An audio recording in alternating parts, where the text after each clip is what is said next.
I go live everywhere. So I'm super excited to be talking about bullying. So I'm super excited to be talking about bullying and bullying behavior.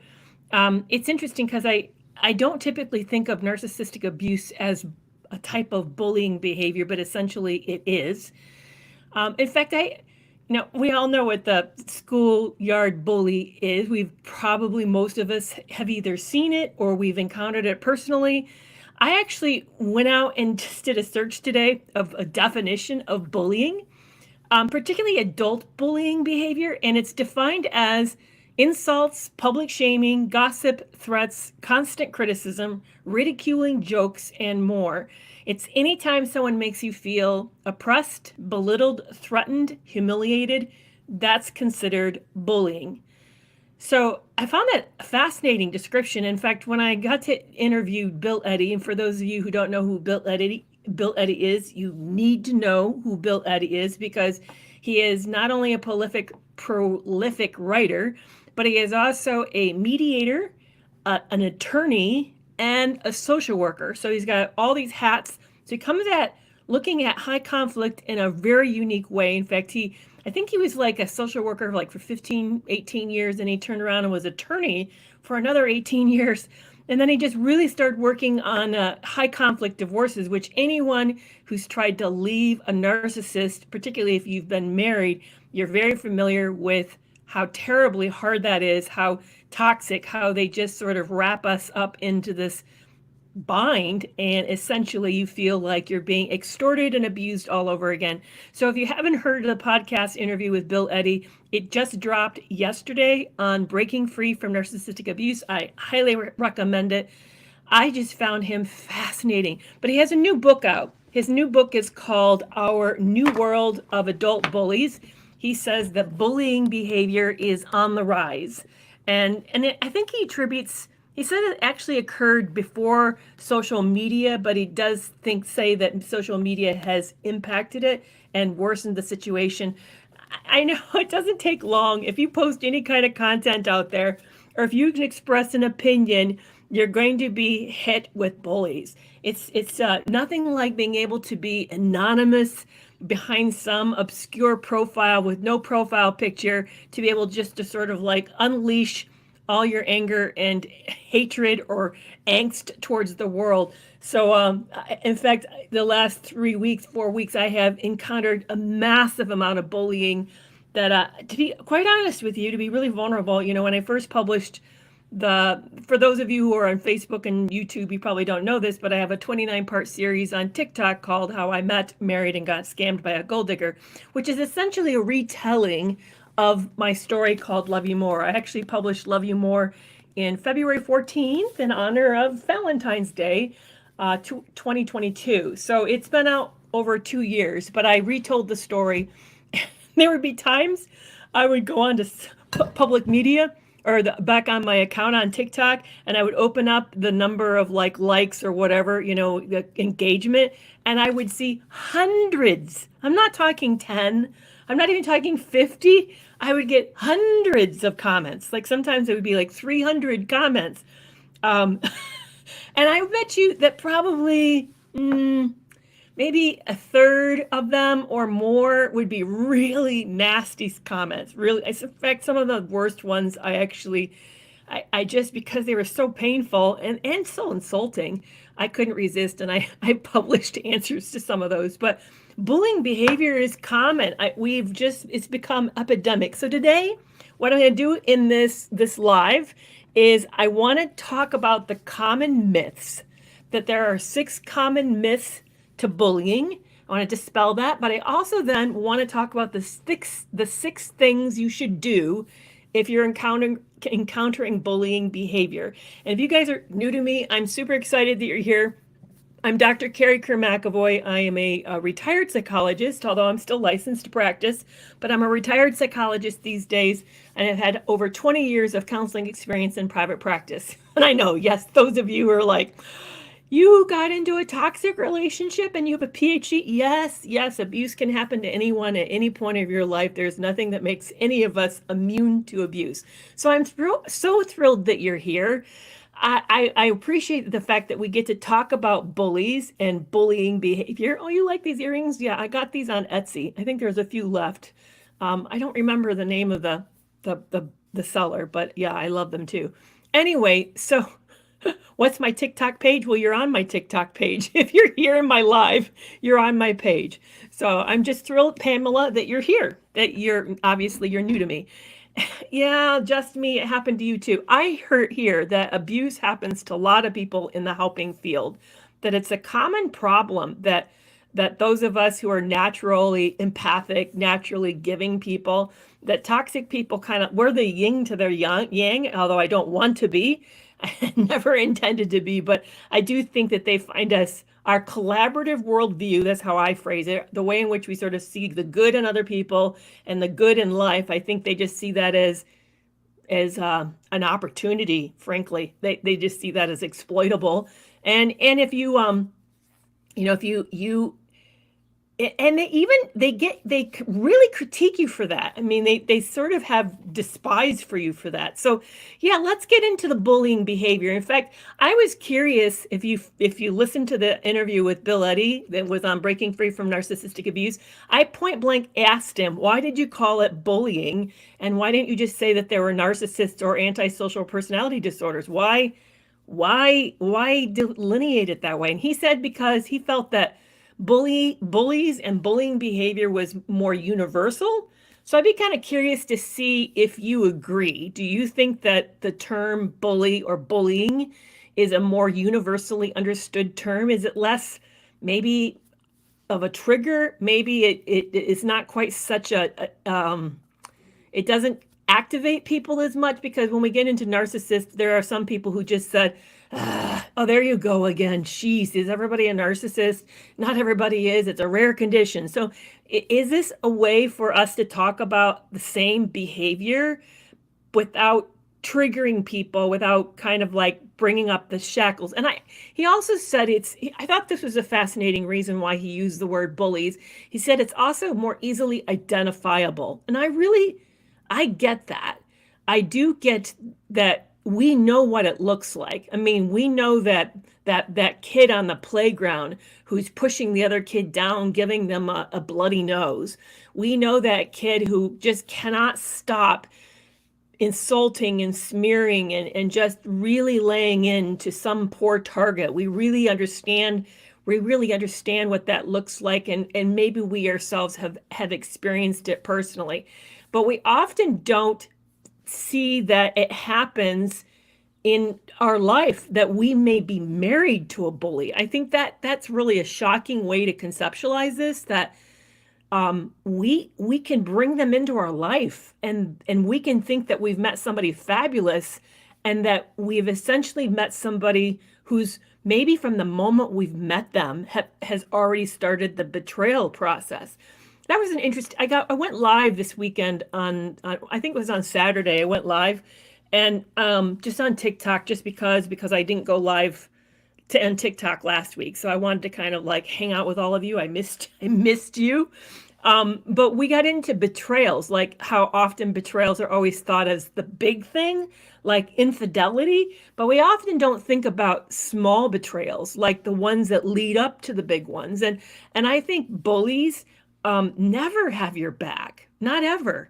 I think from the moment you meet them, they're already like laughing about you behind your back, creating little, insulting names for you, just finding ways to sort of think less of you or put you down. They tell your secrets to other people and gossip about you, that you may not realize it because of the lump bombing, that you've met somebody that you've brought a snake into your life. You've brought a dangerous person into your life, and now that they're on this regular basis, it's not incrementally, that's the word I'm looking for, incrementally breaking you down and making you feel less and less, that they want you under their thumb. So let's go back to the definition of a bully, which I really like this definition. It's bullying behavior includes insults, public shaming, gossip, threats, constant criticism, ridiculing, jokes, and more. It's anytime, get that part, anytime someone makes you feel oppressed, belittled, threatened, humiliated, that's considered bullying. And I would include anytime you feel small or less than, anytime you feel like you're taking up too much space, that's a sign to me that you've already are registering the fact that there's something about this relationship that's off or wrong. So here are some common myths. I'm going to go through them pretty quickly, and then maybe we can talk about it. And then, like I said, I want to also get into 6 strategies, but some common myths we hold about bullies. And I want you to challenge yourself whether or not you hold these myths too.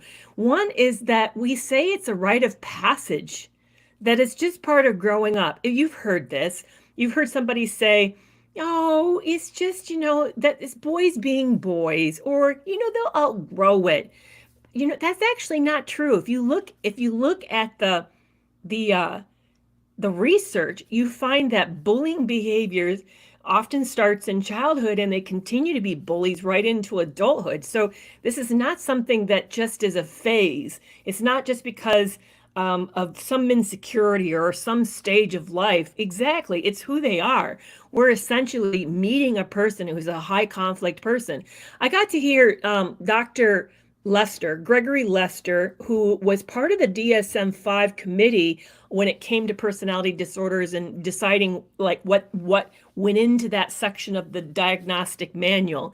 And he's talked about how essentially personality disorders, that the traits are already there early in childhood. Now, the tricky part is there are developmental stages in childhood where we're more unusually narcissistic, more unusually preoccupied with ourselves, and we're the center of the world. So how do you differentiate a person who's just going through a stage of development from someone who actually has the traits of narcissism or narcissistic personality traits? We often end up finding that just because someone's unlikable during a particular stage, we want to say, oh yeah, that person's going to become a narcissist. And yet most of those stages and most of those traits are just part of the neurological development that happens to all of us.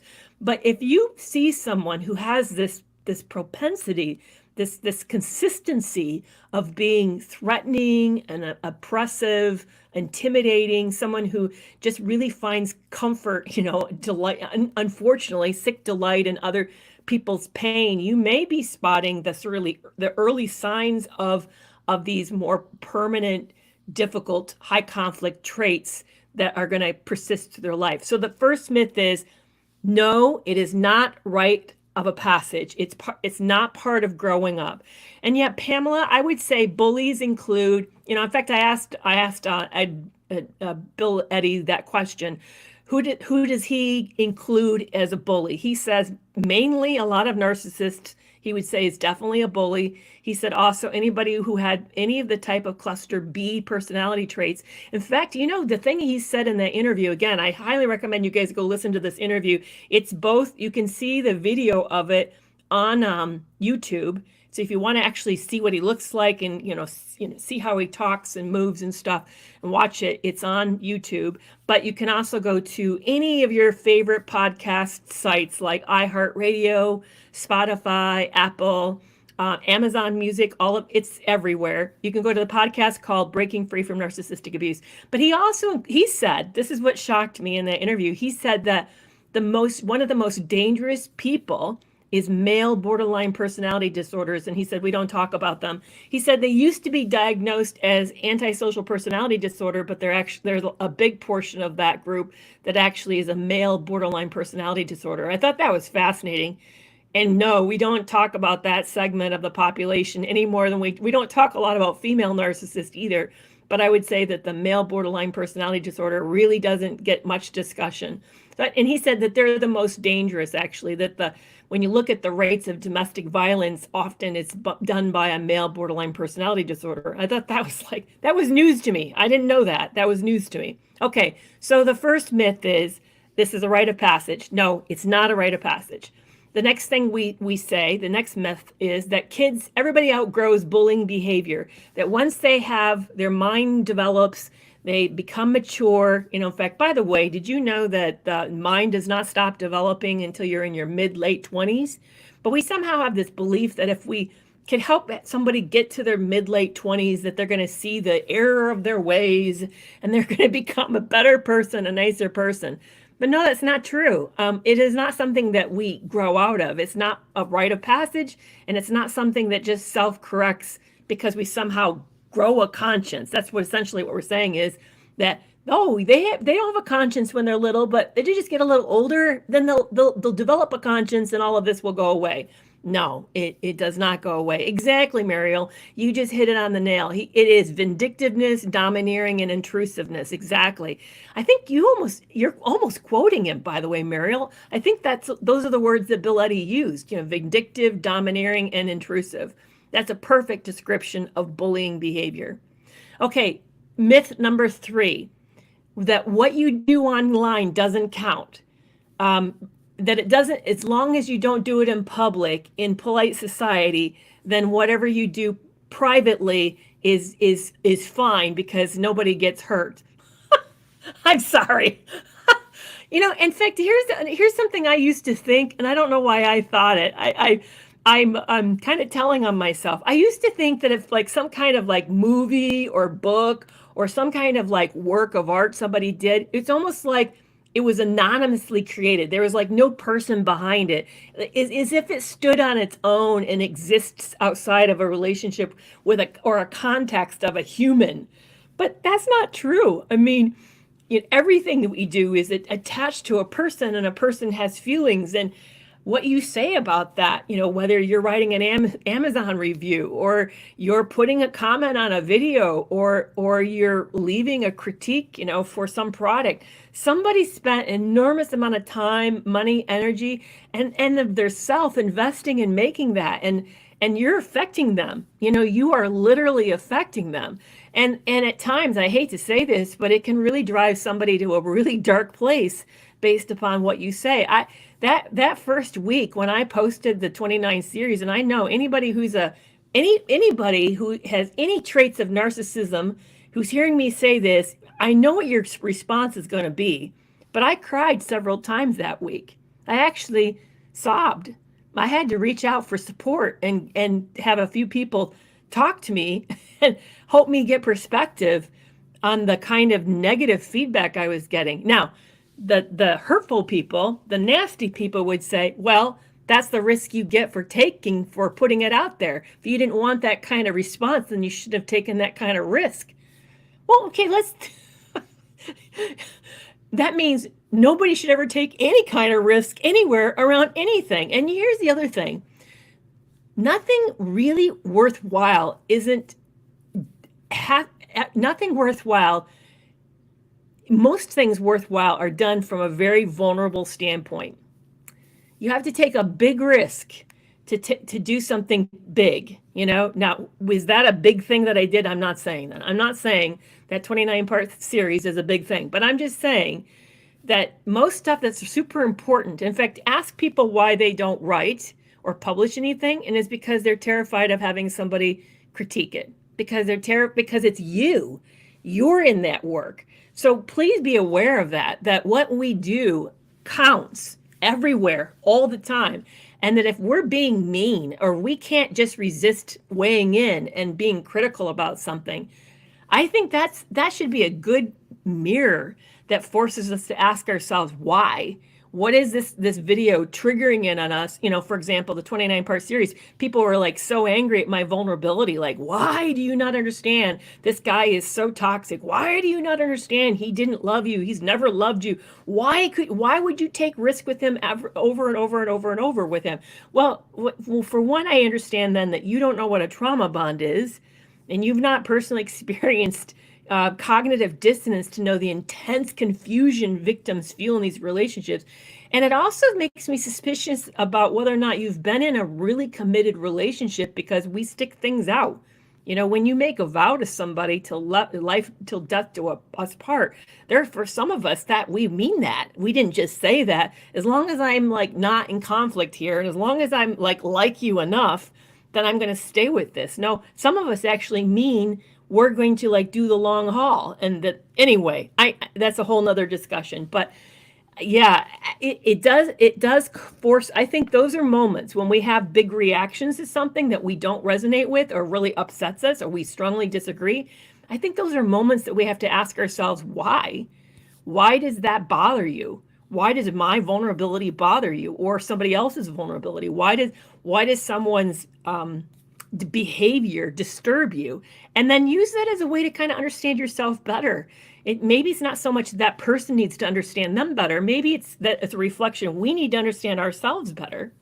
So I'm just saying, just because somebody does something, we put a piece of work out there, whether it's a product, some kind of art form, some kind of whatever it is, even a video, it is a human that's attached to it, and all our behavior counts. Just because you're anonymous and nobody can check out who you are does not mean that it's not bullying behavior. It still is. Okay, here's another big myth. I thought this was a fascinating one. Bullies, we believe that bullies are at the top of the pecking order and that bullying behavior is how they're showing dominance. Right? I mean, by the way, I grew up on a dairy farm and we had chickens. And yes, chickens have a pecking order. And the chicken on the bottom is a scroungy looking, often without nearly any feathers on. This chicken is bloodied. Life is not good for the chicken at the bottom. Life is really good for the chicken at the top. Usually it's a rooster at the top. We tend to think that that's how it works in humans, that the people who are being the meanest are the ones who are then like passing it down. In fact, there used to be a PSA. Do you guys remember? I'm really dating myself. Do you remember the PSA about the man who went? This is back when women were mostly stay-at-home moms. The man would go off to work. He'd get assaulted by his boss. So he'd come home and he'd snarl at his wife, who would chew out her son, and then the son would kick the dog. We believe that bullying behavior passes on down from the most powerful to the weakest person. That actually is not how it works. Bullies actually are powerless. And the reason that they are doing what they're doing is they're grabbing power wherever they can find it and acting out. Consider that. Think of the bullies you guys knew on the playground. That bully often was a misfit, not well liked. Teachers often had problems with this kid. You're seeing somebody who's probably struggling in school, probably being abused at home, and they're acting out from their pain and trying to somehow not be the bottom anymore by hurting somebody else. So yeah, it's really actually an expression of powerlessness, and it's a grab for power wherever it can be found. So really consider that this is not a person at the top. This is actually a person who feels very, very I wouldn't say they're at the bottom either, but they're just very powerless. Okay, here's myth number 5. This is one a lot of us fall into. If we can just convince the bullying that they're being hurtful or harmful, then they'll stop. No, they know they're being hurtful and harmful. They don't need our education to convince them not to do this.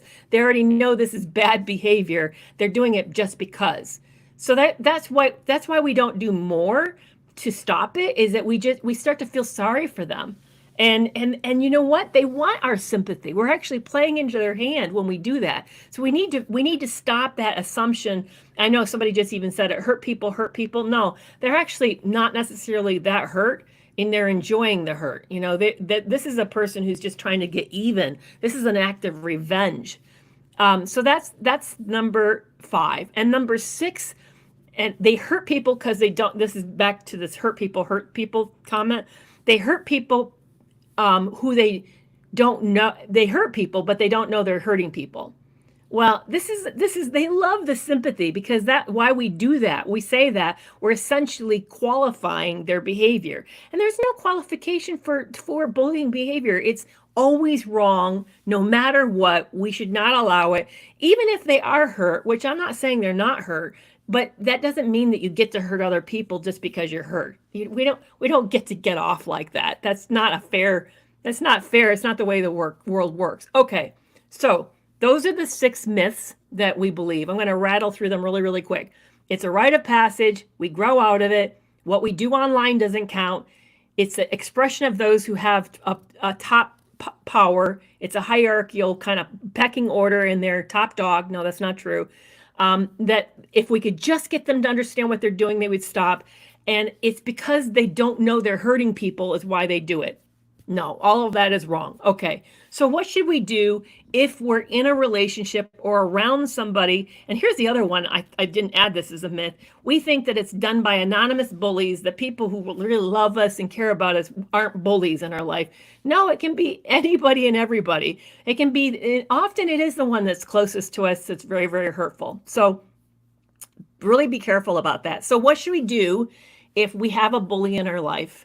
So here's 7 things you can do that will help you if you're facing a bully. And then we can talk about it. For those of you who don't know, I'm Dr. Kerry McAvoy. I am a retired psychologist with over 20 years of counseling experience in private practice. And I love to come on here and I educate for at least a half an hour, 45 minutes, and then I take your questions before I wrap it up. So we are now entering into the kind of the back phase of this. We're going to be talking about the 7 things you can do if you're facing a bully in your life right now. First of all, really breathe, evaluate the situation, and don't get pulled in. This is one thing that Bill Eddy talks about in his book, Our New World of Adult Bullies. By the way, I don't get any commission for this book unless you order it from my Amazon link. But otherwise, I'm just doing this because it's a good book. I just interviewed Bill Eddy on my podcast, Breaking Free from Narcissistic Abuse. It's a fabulous book. But one of the things he points out that I thought was fascinating is they want to pull you into a win-lose situation. So really be aware of that when they're doing whatever they're doing, they're moving you into a win-lose situation and they're polarizing things on purpose. And even in fact, he talks about that. Watch for polarization. That's a warning sign. When you somebody who's like painting the other person as an enemy or a demon or whatever.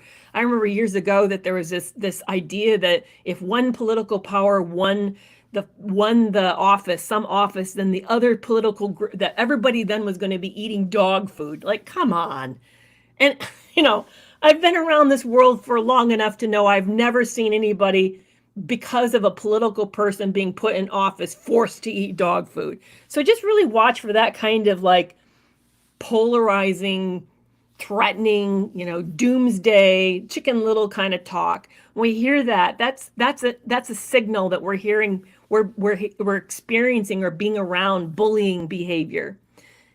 Yeah. And I know both parties, when it comes to politics, both parties can be very guilty of that. So guilty of it.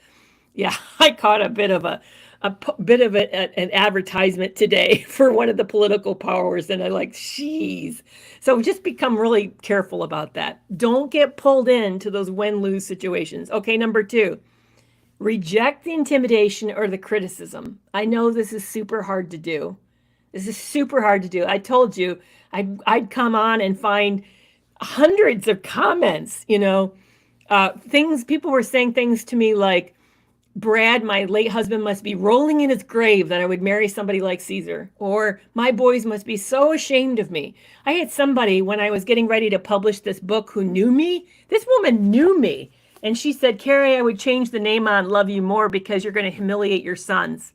I want you to know, I don't think my sons have completely read the book, nor do they necessarily want it, because why would they want to read about their mom's abuse? But none of my sons are ashamed that I wrote the book. In fact, my sons brag about me. So no, they're not. I did not. I put my name on that book, and my sons are not ashamed of me.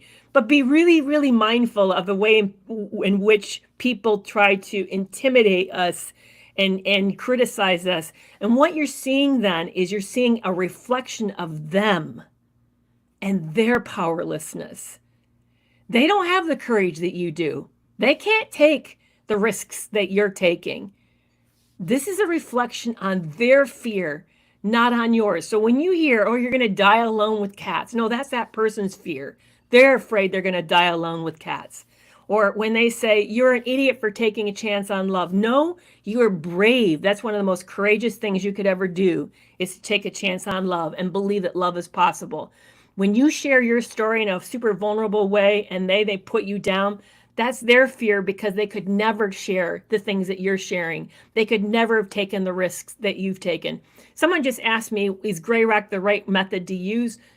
please don't go away. I want to get back to that at the very end. So thank you that's a great question, Kate. Please hold on to that. I want to circle back and address it. Don't let me forget it. Okay. So remember, don't respond. Don't get pulled into a win and lose.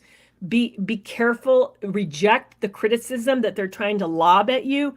They're trying to damage you. They want to they almost want to throw a barb, like an arrow into you that's poisoned, and they want it to work through you to poison you with the same sort of despair, hopelessness, and skepticism that they have for themselves and the world. Don't let that be effective. So reject that. The next thing is stay calm. I know this is super hard. I have a horrible time with it, but try to stay calm. Don't defend or attack. Any kind of hasty reaction I have found, often I end up inadvertently playing into them and giving them more power. Because essentially, when we act hastily, we're saying, yeah, you bothered me. And that's what they want. See, we end up forgetting. Here's the thing that really doesn't make sense to those of us who are not wired this way. People who are not wired this way, we really believe that bad attention is worse than no attention, right? So if you were to set up the hierarchy, okay, we love great attention, oh, you're wonderful, thank you so much, or even someone just wrote, your book is amazing. We love that kind of attention. That feels good. But most of us who are healthy would then say the best next rating on attention would be no attention. So if you didn't like what I had to say, or maybe you didn't agree, then maybe you'd be silent. And I actually don't care that you're silent because I don't notice that you're being silent. That's how it works in my world. And then I would say the worst kind of attention is negative attention, criticism, rejection, invalidation, some kind of put down. That's not how it works to high conflict people. Here's the order that they like. Yes, they like positive attention.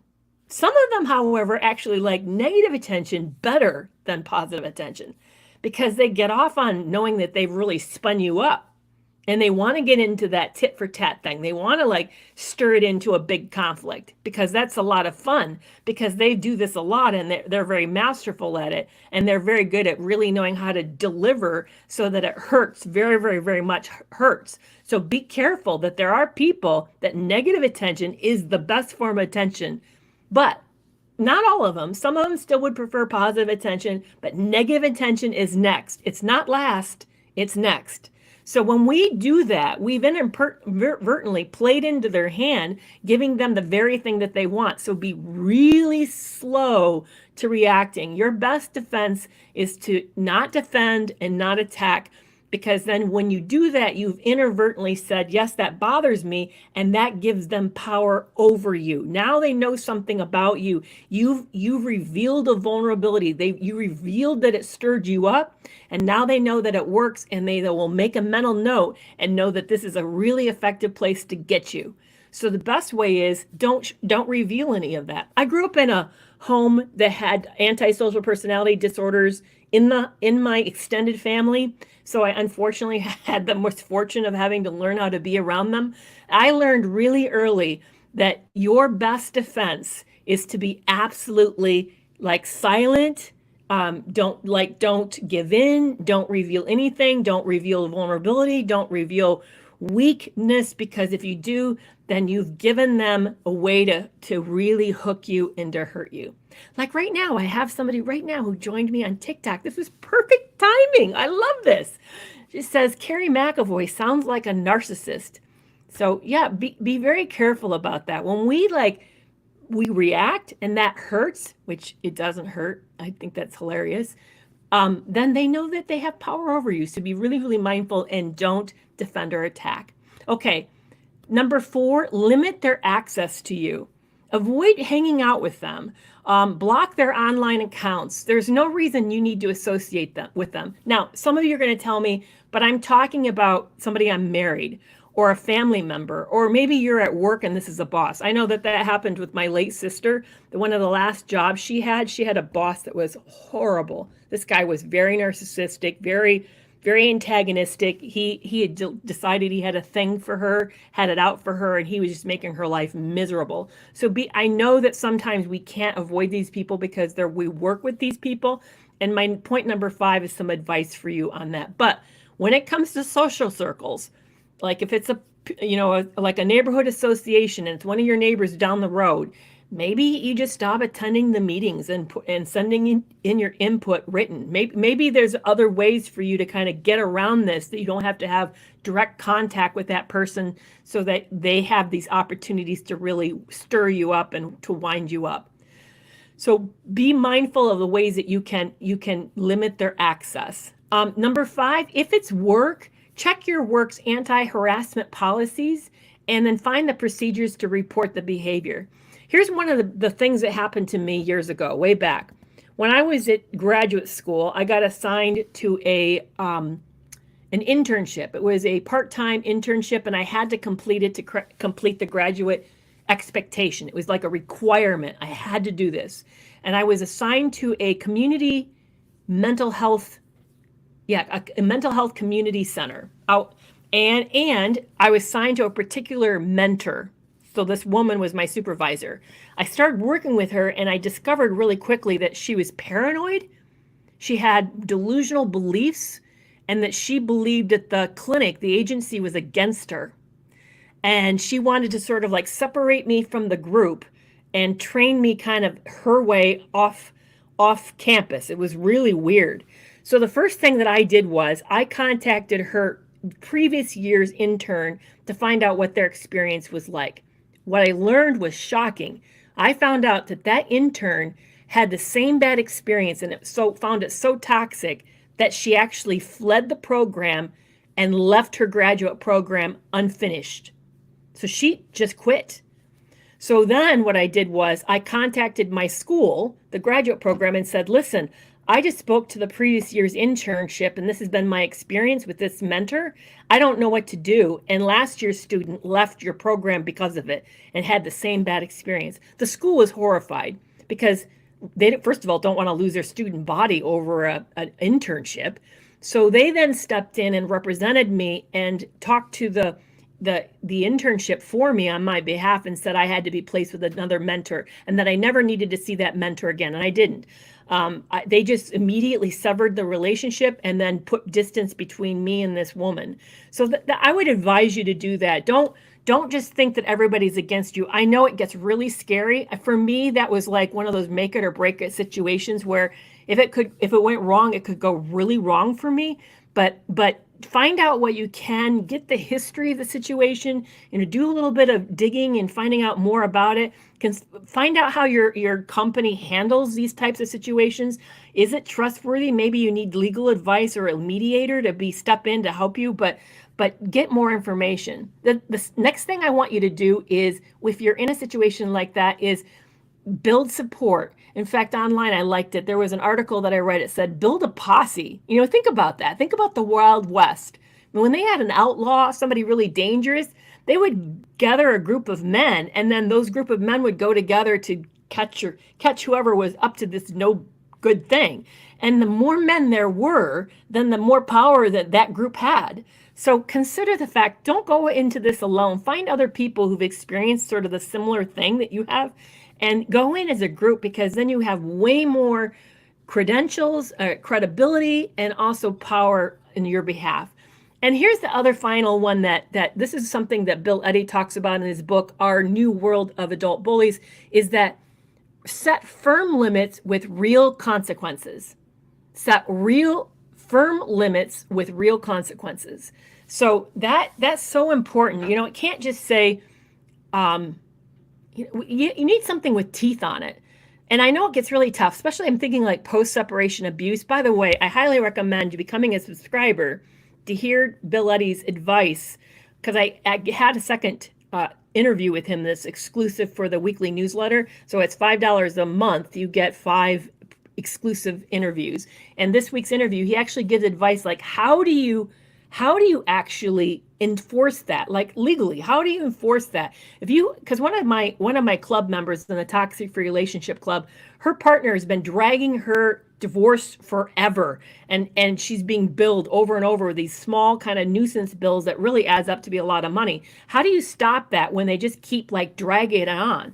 And then he actually had advice about how do you do it. There's real ways that you can do this. And so if you want to hear that, make sure to become this subscriber to the newsletter. Okay, so that was the 7 things to do. Let me read them through real quickly again. Evaluate your situation. Don't get pulled into win-loses. Reject the intimidation of the criticism. It's not a reflection of you. It's a reflection of them. Stay calm. Don't defend or attack. Don't be hasty. Limit their access to you. If work, check with the anti-harassment policy and report the behavior. Set firm limits with real consequences and get support by building a posse. I love that. I love that. Build a posse. I thought that was really, really powerful. All right. So now I'm going to put my glasses on so I can see what you guys have been saying. Let's talk about what about all of this would you like more help with? Maybe there's something about all of this that didn't make sense. Where are you stuck around all of this when it comes to abuse and bullying behavior? And I'm going to take a drink here for a moment while I wait for you guys to catch up and chat with me. Oh, Kate, you asked about gray rock. Is gray rock the right method? Bill's advice on that was he really likes his BIF method, which is brief, informative, firm, and friendly. You know, you don't want what's hard about gray rock it's that we get it wrong. There's where we get into trouble, is that we get it wrong. We end up wanting it to be a message to the person that we're gray rocking. We want them to see that our kind of like our nonchalant, our quick response, our flat response, we want them to get the point. No, it's not about the other person. It's about you. It's really about, gray rocking is actually about your emotional detachment so that you're less affected by this person. So that's the hard part, is most often we're not detached. We're very invested about, I like that Biff is like a customer service response. We're very attached to how they respond to us and how they're hearing what we're saying, and we really actually want them to change. So I want to challenge you that when you start using gray and yellow rock and get at it, like really get good at it and do it for a while, ask yourself, are you still hoping that your partner gets the message and becomes a better, different person?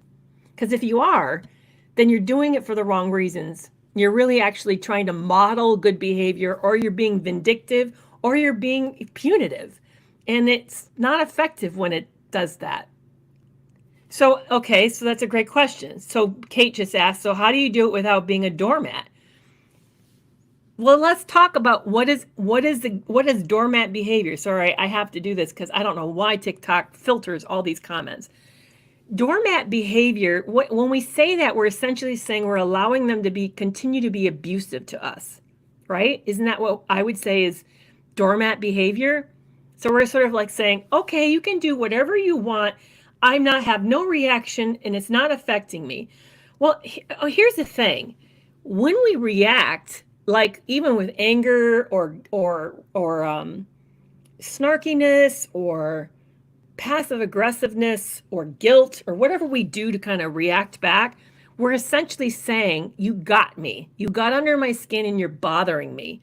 And now I'm now trying to even the score with you. And maybe I'm even retaliating with you. It is actually the way to be, that's in form of enmeshment. I don't know if you know that. That's an emotional fusion with a person. That means you're invested in how they feel about you and see you and all of that stuff. The real detachment with a person is indifference or apathy. Yeah, exactly. Reflection is becoming so uninteresting about them and regarding them and about their opinion that you just sort of like, I don't care what you think. I'm not like, you're not in my realm of consideration. I'm just being polite the same way I would to a stranger on the street. That to me is really the effective way of using gray rock, is to say, yeah, okay, sure. Because I don't really care. Because you aren't anything to me. You cease to matter to me. But to get there, to really make it effective, we have to emotionally get there. And that is super hard because we love this person at one point. So, we have to let go a lot of our hopes and our dreams and even our regrets about this relationship.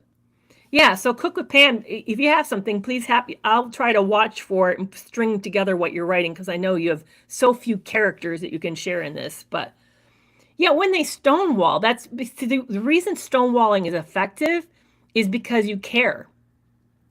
That's why it bothers you. Think about the number of times someone has stonewalled you, but you didn't even notice because that person wasn't important to you. You probably wouldn't even have called it stonewalling. You would have said, okay, so you don't want to talk to me. I don't care. I don't want to talk to you either.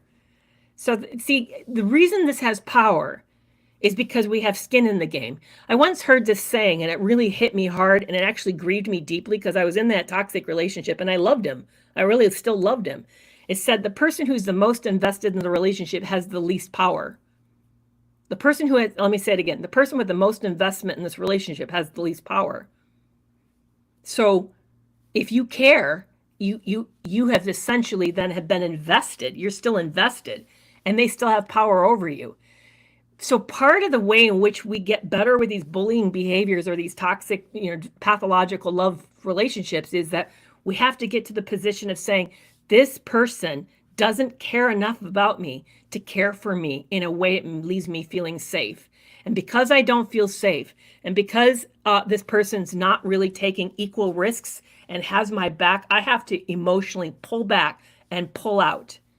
I have to, because otherwise I'm being hurt here. So yeah, it's a tough situation. And it's painful because that's a lot of grief. There's a lot of grief to this. A lot of grief. Yeah, this interview with Bill Eddy, he said, I love to be back. Can I be back in 6 months? And I'm like, yeah, hell yeah. I want you back because I find you utterly fascinating. Utterly fascinating. I would, because this is what I found so unique about Bill, is he coming at it from a social worker's mentality, but he has an experience with as an attorney. So he's really sat in this middle place that people rarely sit. We usually meet people who know a whole lot about mental health. That's like me. Or we meet people who have a whole lot about legality, but we don't know somebody who understands the center point of both and how to navigate that, because there's so much psychological work that has to happen for it to become that we can tolerate it. Most of us, we get into these divorce situations and we're just, a mess because they know us so well and so much of our heart's been invested and we have kids involved, and it's so painful. I do agree with you. I don't know how to pronounce your online name, that the grief is the worst. These relationships require so much grief work. It was interesting because those of you who know my story, I was widowed and I'd been married 31 years. I knew Brad for 33 years. That is his real name. I refer to him by his real name. So I knew Brad for 33 years and we were in love. I mean, I loved him very much. The relationship was hard. He could be a little selfish. He was a workaholic. And in fact, he regretted a lot of that. That was, I think, one of the things that was kind of healing as he was dying, is that he was self-reflective and he was apologetic for the places in the life in our relationship that wasn't really all that great. And which I appreciated his ownership of all of that. But I grieved, man, I grieved. I grieved so much that I'm sure I had a broken heart. That's actually a real condition where your heart swells. My chest hurt. My heart hurt. My chest hurt when he was dying, and then after he died. I didn't actually think I'd survive. That's how bad the pain was. In fact, it freaked me out because I barely felt like I survived that. So if I was lose one of my kids, I really don't know if I could survive that. You don't even know how you get to the next moment. I mean, literally, it's so terrible. So when this relationship started going south with Caesar, that's who I call him in the book, and I call him in the series. That's not his real name, by the way. But when I was realizing things were really going wrong with Caesar, I had to come to the place where I said, you're grieving. This is what this is. This is grief. This is why you're having such a hard time and why you can't leave him, why you're struggling to even get detached from him, why you're so enraged by him, is because you're still connected and you're grieving what you're losing. I think a lot of us, if we could own the reason why we're struggling, is because we're so deeply attached to this person, maybe deeply attached to the idea of the relationship or the hope that we had for the relationship. I think if we could sort of see it as that, then we would begin to sort of like grieve and work through it and let go. And then we would move through this faster, because a lot of your questions are really questions about, how do I get this person to be as invested in me and invested in the healthiness of the relationship as I am in them? And the truth of the matter is they're not. They probably never were. Probably never were. So that's the terrible part. And please don't hear me saying any criticism about you, because love takes risks. This is the question I asked myself about Brad. If I had known when I met Brad, and it was kind of sweet how we fell in love, I felt like I came home. When I met Brad, I felt like I'd come home for the first time in my life. If I knew that the countdown on his forehead that said this man's going to live to 52, that's all he's going to live, 52 years he's got, would I have taken the chance on him? Would I have stepped into that relationship knowing I was going to lose him at 52? Yeah, I would have. That's what love requires. It really does.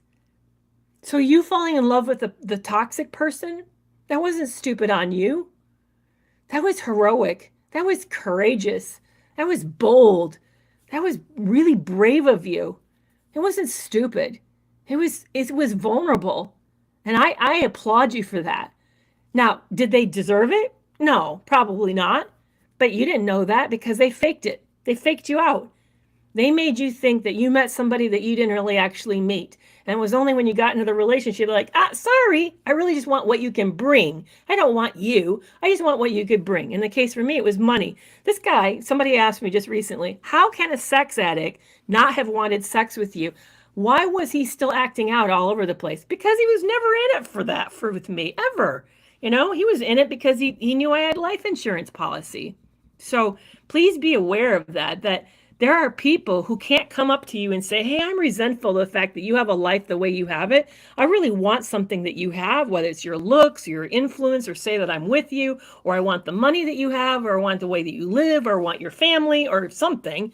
They want something. I love the way you make me feel. I had one guy that I met said that.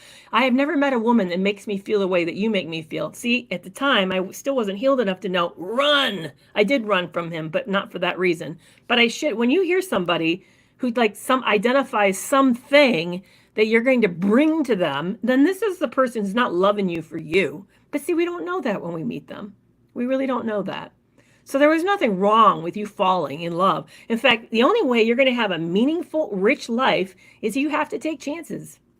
That's the horribly painful part of this. If you want love and you want deep relationships and you want meaning in your life, you're going to have to take chances. You're going to have to take a chances. And that means sometimes you're going to get hurt and sometimes it's going to fail. That's the only way. Because here's the thing. Think of it this way. I want to flip it for a second so you see it from the opposite perspective. Narcissists take no chances. None.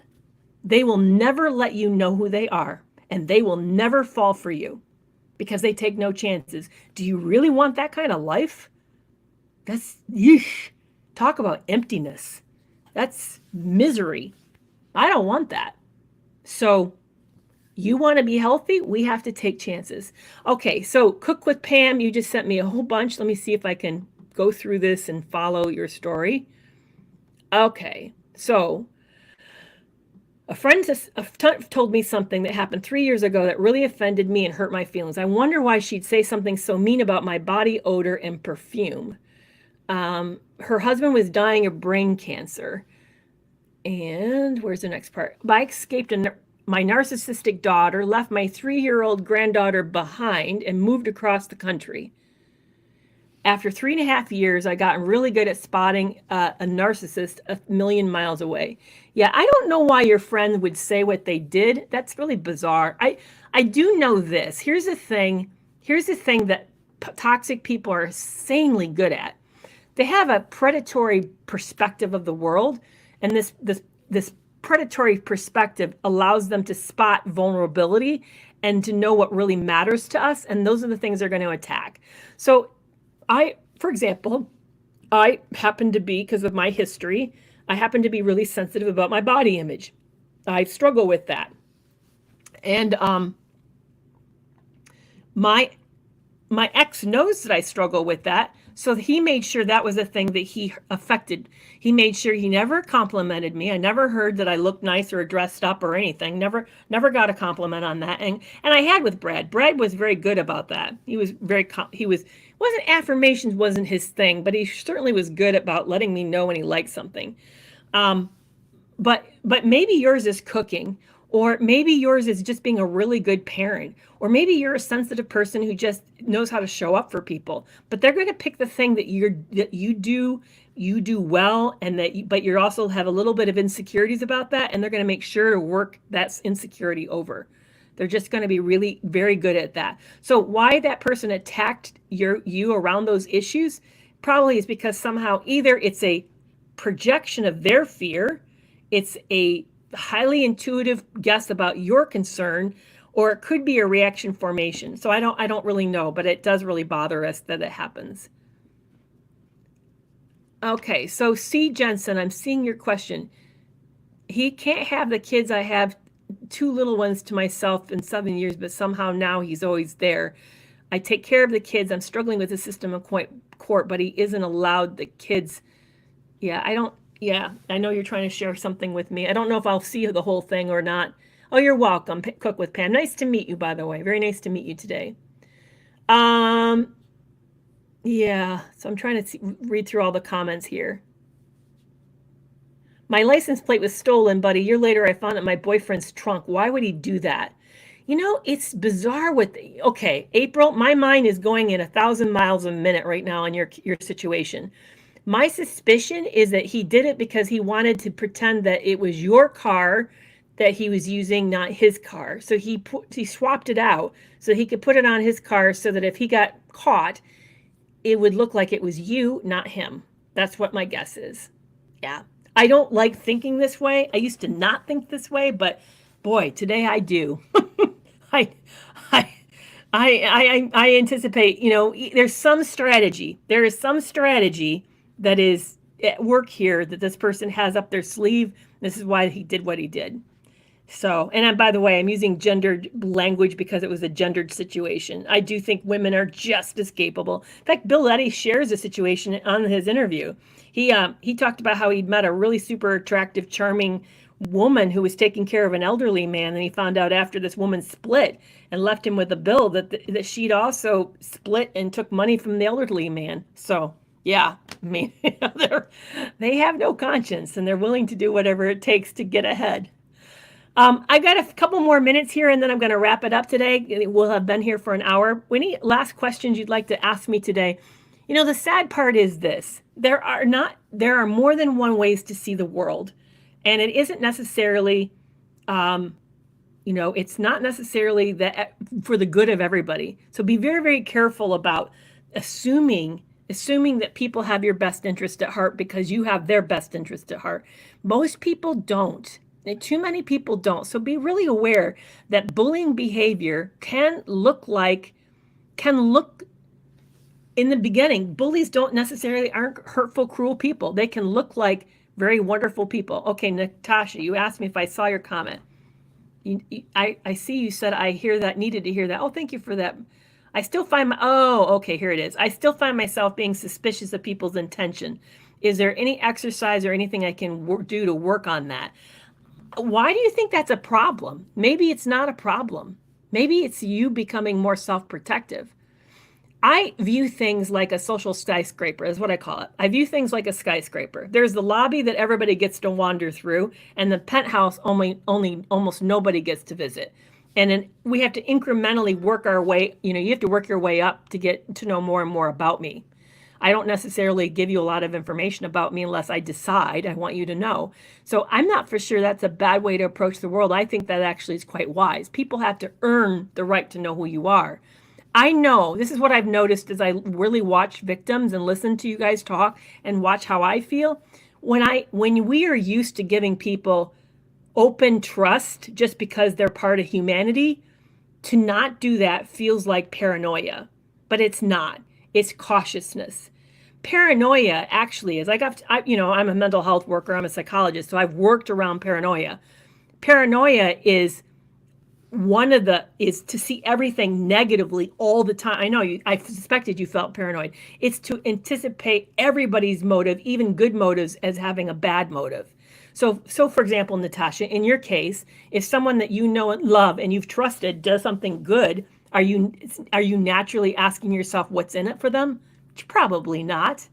You're probably not doing that. But when you don't know somebody and they do something that's really nice and kind, you may ask what's in it for them. And I think that's wise. I think you're being smart for doing that.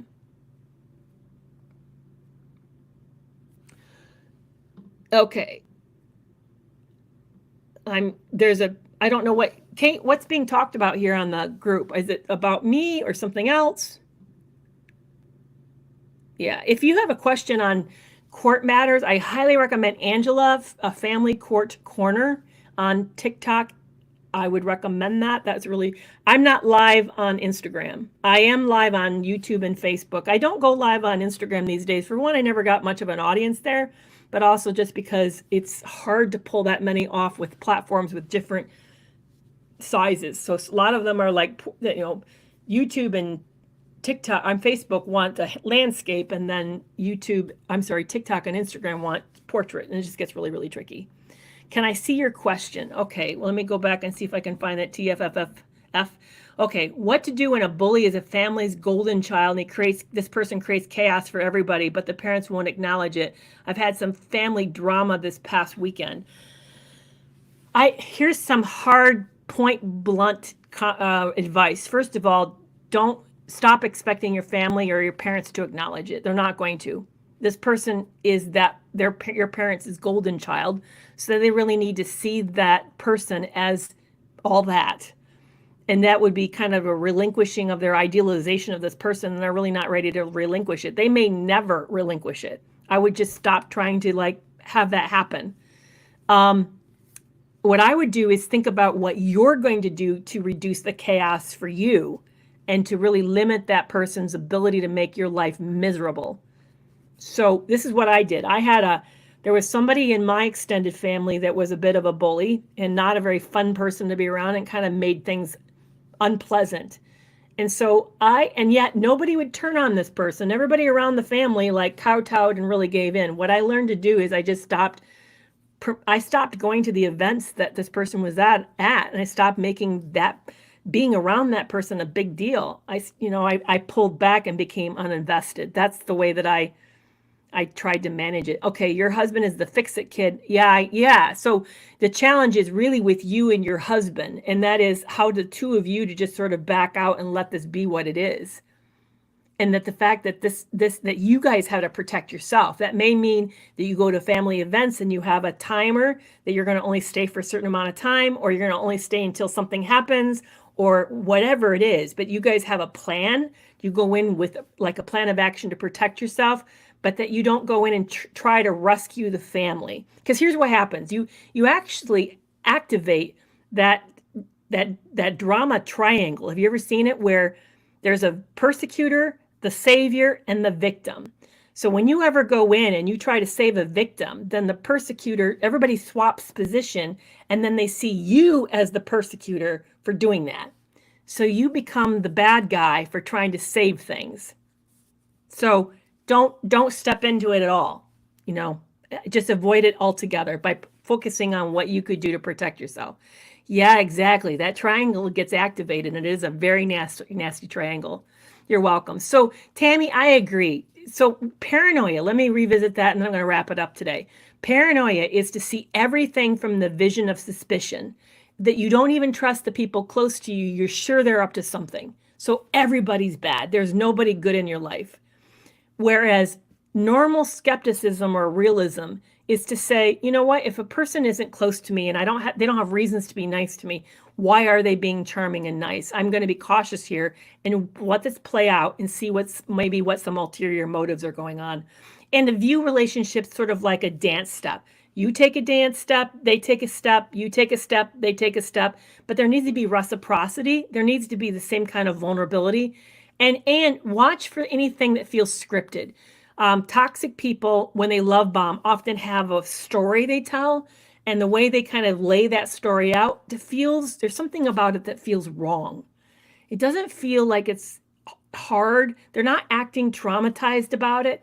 It's sort of like they almost are a little nonchalant and undisturbed by it. And really traumatic stories that are painful have an emotional reaction. People are kind of connected to it, and you'll see that they're elevated and upset about it. And you won't see that with a scripted sob story. It'll feel unnatural. So really watch out for that. If you feel that kind of detachment, like for example, a great example of that is when we watch Amber Heard's testimony, she had an odd detachment to the story she was telling.